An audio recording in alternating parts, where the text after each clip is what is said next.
On a grainy security camera in Deep Ellum, 23-year-old Marisela Botello is seen walking out of a bar. She isn't being dragged. She isn't running. She's walking calmly beside a man she just met, smiling, thinking the night is just beginning. She had no idea that she was walking into a house of horrors, a home governed by a bizarre love triangle, fueled by obsession and watched over by a shrine to the saint of death. It begins in the quiet routines of a young woman who moved with kindness, softness, and a sense of responsibility that her family depended on. To those who loved her back in Seattle, Marisela was the person who made everything feel lighter, someone who carried warmth the way others carried burdens. She was a big sister who listened, a daughter who reassured her parents that she was safe even when she was miles away, and a young woman who believed that life still had good corners waiting for her. She didn't deserve what was coming. She didn't deserve any of it. Her trip to Dallas in October 2020 was supposed to be simple. Just a quick visit to see an old friend, someone she once dated, someone she still trusted. A little escape before settling back into work and regular life. She booked her flight home for October 5th, the kind of after-a-long weekend flight everyone has taken at least once. Nothing unusual. Nothing to suggest that her seat on that plane would later sit empty as her name echoed through the Dallas airport terminal. Nothing to suggest that her phone would go silent, that her voice would stop answering calls, that the world around her would begin to unravel. Her friend in Dallas, Ruel Ortiz, had no idea what the night would turn into. He thought she'd come home. He thought he'd wake up, open the door, and she'd be sleeping on the couch, or laughing at how the night took a random detour. But when he woke up hours after passing out outside his own door, the apartment was quiet. Marisela wasn't inside. She hadn't come back. In the days that followed, every unanswered text, every stalled call, every notification that never appeared, the silence became heavier. Something was wrong. Back in Seattle, her family felt the shift instantly. Parents know. They don't need evidence. They don't need timestamps or forensic data. They just feel it. And they felt it the moment her plane left Dallas without her. Their daughter, the one who always checked in, the one who would never disappear without a trace, was suddenly unreachable. Fear settled in, familiar only to those who have experienced sudden loss, the kind that creeps in quietly, then takes over every thought. While her family panicked, investigators in Dallas began combing through the last known movements of a young woman who simply vanished. The first clue came from deep in the nightlife district, a camera outside a bar called Punk Society. In the grainy glow of streetlights and neon signs, Marisela appeared on screen walking beside a man she had just met. He wasn't pulling her. He wasn't forcing anything. They walked calmly. His car, a black Audi A3, waited in the lot. She got in, and that decision, that ordinary human act of trusting someone who seemed harmless, would mark the beginning of everything that followed. The man was quickly identified, 31-year-old Charles "Chuck" Beltran, a bar bouncer, an aspiring rapper, a convicted felon with a history of aggression. Police didn't know all of that yet, but they knew enough to move fast. They tracked the Audi through city license plate readers. They found the 7-Eleven where Marisela walked inside smiling, picking up a drink as if the night was still carefree. She didn't know she was being recorded for the last time. From there, her phone took investigators exactly where they did not want to go, to the address of Charles Beltran, a house in Mesquite, Texas. Her last digital footprint, the last ping before everything went black. But when FBI Special Agent Taylor Page arrived at the house on October 14th, the front door stayed closed. No footsteps, no voices, no sign of the man who left a nightclub with Marisela just 10 days earlier. The house looked abandoned from the outside, but something inside was waiting to be found, something that would explain everything. Before forced entry, Page called the woman listed as the leaseholder, 56-year-old Lisa Dykes. She told him she hadn't seen Charles in weeks. She insisted she didn't know anything. She insisted she didn't even know where he was. But her voice didn't match the panic of someone who believed their home was tied to a missing woman. Her tone didn't lift. It didn't crack. It didn't bend. That was the first sign. Inside the house, the story changed. Agents entered through a warrant and stepped into a place that felt recently lived in, but abruptly abandoned. Rooms were half-packed, belongings scattered, drawers left open, dishes left out. A mattress leaned against a wall as if someone had moved it in haste. But the chaos wasn't the most unsettling part. It was the ceiling above the master bedroom, collapsed, sagging, leaving insulation and debris across the floor. Something had forced the people in this home to leave quickly. Something had gone very wrong. They found the shrine next, a small statue arranged with objects around it, later identified as Santa Muerte, the folk figure associated with death. At the time, agents didn't know how deeply entangled this symbol was in the dynamics of the home. They didn't know about the love triangle. They didn't know about the jealousy. They didn't know about the manipulation or the obsession that tied three people to each other in ways that would erupt into violence. What they did know was that in a guest bedroom, later confirmed as Charles Beltran's room, something had been cleaned. The carpet was scrubbed. Red streaks remained trapped beneath the fibers. When investigators sprayed Blue Star, the room glowed with the unmistakable pattern of blood. And not just any blood. Samples confirmed what Marisela's family feared. It was hers. They found 2 other profiles on that same carpet. One male, one female. They would later learn just how entangled those profiles were with Marisela's final moments, even though, shockingly, neither of those individuals would ultimately be convicted of her killing. The deeper investigators dug into the unusual home, the stranger everything became. The leaseholder Lisa Dykes, her wife, Nina Morano, and the young man they shared the house with, Chuck Beltran. Their arrangement wasn't normal. It wasn't a friendship. It wasn't a casual living situation. It was a love triangle built on power, insecurity, money, jealousy, and emotional hold. Lisa was wealthy. Nina was successful. Chuck was younger, charming, opportunistic, but he held something over the household, something that made both women bend their lives around him. Lisa financed his car, his music, his videos. She registered a business for him. She transformed herself physically to fit what he wanted. Tattoos, weight loss, plastic surgery, new hair, new style. She changed everything. Her closest friends saw it all happening. One of them, her longtime hairdresser, would later testify that Lisa's transformation looked like obsession. An obsession with the approval of a man who gave nothing back. And then, the night Marisela entered the picture. From the very beginning, the investigation found that all 3 residents of the home, Chuck, Lisa, and Nina, were inside the house the night Marisela died. Their phones placed them there. Their silence confirmed it. Their sudden disappearance after the FBI visit all but screamed it. A capital murder warrant was issued for all 3. But by then, they were gone, phones off. House cleared. Cars shipped across the country. Properties sold. Money relocated. Travel across Mexico, then across several U.S. states, then to Florida, then, eventually, to another continent entirely. But long before the attempted getaway, before the international manhunt, before the dramatic courtroom revelations that would follow, the story shifted again, 5 months after Marisela vanished. March 2021. A skull was found in a wooded area south of Dallas, a place the phones of Lisa and Nina had traveled to the morning after Marisela disappeared. A place law enforcement had searched months earlier. A place thick with brush, animals, and silence. Dental records confirmed what everyone feared.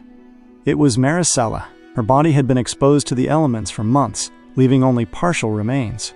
The medical examiner couldn't determine a cause of death. The truth of her final moments, how she fought, how she begged, how she suffered, was lost. But the blood in Chuck's room told enough of the story to know she didn't leave the house alive. When her remains were discovered, investigators intensified their search for the 3 suspects. Nina was arrested first in Miami. Lisa fled again. Chuck was found in Utah, hiding with an ex. Their attempt to outrun the truth was over. Yet the darkest part of the story wasn't the fleeing. It wasn't the hiding. It wasn't even the disposal of Marisela's body. It was what came after, the courtroom revelations that exposed the twisted dynamics of the house. The jealousy, the rage, the lies, and the disturbing control that led to that night. When trial began for Lisa Dykes, everything shifted again. Chuck decided to talk. Now the question was no longer what happened. It was who delivered the fatal wounds, and why. Chuck decided to talk, and when a man like him talks, the courtroom doesn't just listen, It holds its breath. Because no matter how flawed he was, no matter how inconsistent his past stories had been, he was the only living witness who stood inside that bedroom when Marisela took her last breaths. His testimony wasn't just evidence. It was a window, blurred, unreliable at times, but still a window, into the chaos inside that house. He sat before the jury, eyes lowered, hands folded, like someone trying to look smaller. His voice was steady, but you could feel the tension behind it. He described waking up to a nightmare, Marisela screaming, struggling, her voice cracking through the dark, begging for help. He said he saw Lisa on top of her, straddling her, a knife in her hand, stabbing downward in a frenzy fueled by something he could barely process. He claimed he pushed Lisa off, claimed he yelled at her, claimed he tried to pull her away, claimed he panicked and ran because he thought nobody would believe him. But behind every detail, behind every line he spoke, there was another question. Was this the truth? Or just the version that saved him? His earlier stories were different. First he said she never came home with him. Then he said she left unharmed. Then he implicated both Lisa and Nina. Now, he pointed only at Lisa. The jury saw the evolution. So did the defense. But the prosecution didn't need Chuck to be perfect. They only needed his story to match the evidence. Marisela's blood in his room, the carpet cleaned, the late-night movements toward the wooded area where her remains were found, the sudden escape, the lies, the destruction of evidence. The defense tried to break him apart. They attacked his character, his history, his shifting stories, his pending dismissal of charges. They reminded the jury that he had every reason to lie because his freedom depended on it. But the blood didn't lie. The phone records didn't lie. The flight from Texas, the abandoned home, the disabled ankle monitors, none of that lied. And most damning of all, Chuck didn't run alone. He ran with Lisa and Nina. He lived with them, hid with them, fled the country with them. You don't run from murder if you're innocent. You run when the truth holds too much weight. Still, Chuck insisted. He said he didn't kill Marisela.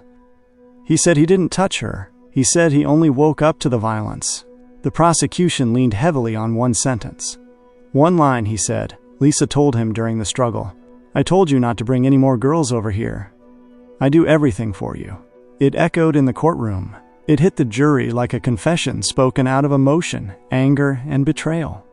And emotion, especially jealousy, can pull someone to the darkest places in their mind. Then came Lisa's turn.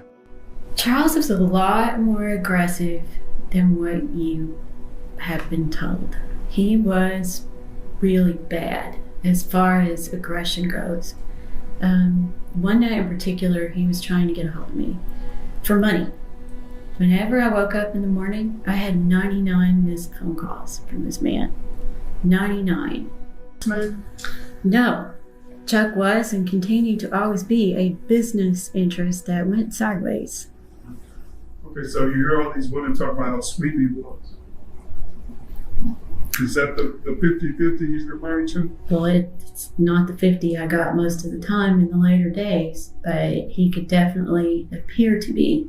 He was a wolf in sheep's clothing. She took the stand confident, composed, almost calm enough to make you forget the gravity of the charges against her. She told the jury Chuck was manipulative, aggressive, controlling. She claimed he was never her partner, claimed they had no romantic relationship, claimed she didn't care about his other women, claimed she was recovering from plastic surgery and in too much pain to even walk normally, let alone kill someone. But the phone in her own hand betrayed her. When investigators arrested her in 2021, the contact name she used for Chuck wasn't Chuck, Charles, or Beltran. It wasn't even something neutral, like business partner. It was lover. The jury heard that, and something shifted in the room. Then came the physical transformation. Photos of Lisa before Chuck, photos after Chuck. The tattoos, the bright hair, the dramatic weight loss, the surgeries, the sudden style change, the fixation on looking younger, edgier, more desirable. A woman doesn't transform that dramatically. For a man she's not emotionally tied to. A hairdresser doesn't notice jealousy for someone who claims not to care. Her friends did not testify to a business partnership. They testified to an obsession. But the strangest part of Lisa's life wasn't even the relationship. It was the presence of the Santa Muerte statue. A skeletal robed figure. Candles. Offerings. Money. Objects placed deliberately and ritualistically. So normally her house is bright and airy and open. All the windows and doors were covered with like black sheets. It was pitch black in the house when I walked in. And there was a closet that's next to the foyer. Inside that large closet was like a life-size, I guess you call it a statue of a skeleton. And it was wearing like a robe and it was holding something like this. There's like a mat on the floor in front of it. And what did they do in front of that? Kneeled. What did you think about that? I was ready to go. Yeah. You were terrified? Scary.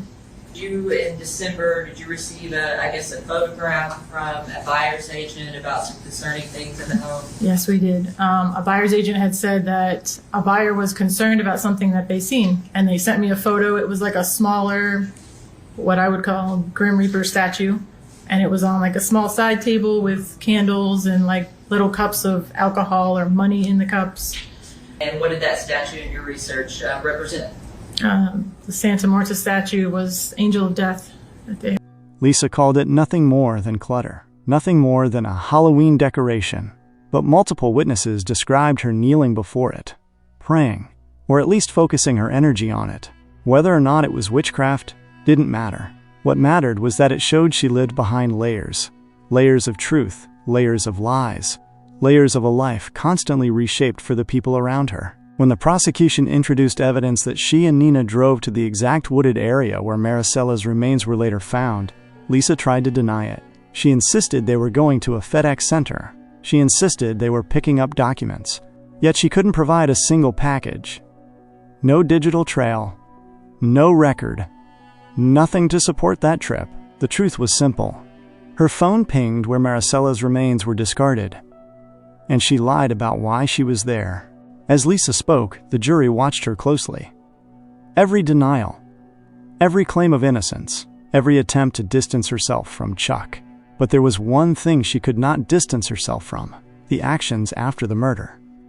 The escape, the selling of property, the panicked calls, the staging, the sudden international flights, the disabling of ankle monitors on Christmas morning, the trip to South Korea, then Cambodia, the cash withdrawals, the ATMs, the taxis, the lies layered upon lies.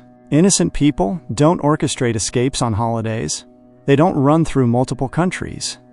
They don't disappear for months. But Lisa and Nina did. The prosecution called her out on every contradiction, every inconsistency, every moment that didn't align with her testimony. And slowly, the room shifted. The jurors didn't need a confession. They needed clarity. And they found it in the evidence. When the closing arguments ended, the jury left to deliberate. They didn't stay long.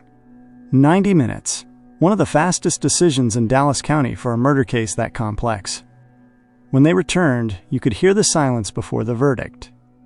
You could feel the weight in the room. We unanimously find the defendant, Lisa Jo Dykes, guilty of murder as charged in the indictment. For the second case, we, the jury, unanimously find the defendant, Lisa Jo Dykes, guilty of tampering with physical evidence. Guilty. Guilty of murder. Guilty of tampering with evidence. Her life sentence wasn't surprising. The evidence carried her there long before the verdict. She walked out of that courtroom no longer the version of herself she tried to become. She left as the woman who took a young life and buried the truth along with her. Nina Morano and Charles Beltran made their own deals. They pleaded guilty only to tampering with evidence. Their murder charges were dismissed after the prosecution secured Lisa's conviction. They would not face the same fate. Their sentences would not reflect the violence of the night, but they would forever be tied to the truth that all three of them hid together. Marisela's brother spoke during sentencing. He talked about her kindness, her sweetness, her spirit. He talked about how she deserved more, how she should have lived, how one wrong decision, one ride with the wrong person, ended everything. His words filled the courtroom with the reality that gets lost in investigations, evidence, dates, and exhibits.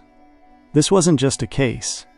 It was a life. And while the truth of what happened in that bedroom rests on the testimony of people who lied repeatedly, what remains certain is that Marisela never left that house alive. The people living there chose to conceal the truth, chose to move on with their lives, chose to protect themselves instead of calling for help. Every person in that house made a choice, and those choices define the outcome. Her story ends with justice, but not clarity. The full truth died in that room with her. But justice means ensuring no one gets to walk away from responsibility. And in this case, justice caught up with every person who tried to outrun it. To the viewers of this channel, this is where I ask for just one moment of your support. These stories take time, energy, and heart to bring to life, and if you want this channel to continue growing so more cases like Marisela's can be told with the depth they deserve, please take a second to like this video and subscribe. It helps more than you know. And if you feel moved by this story, leave a comment below.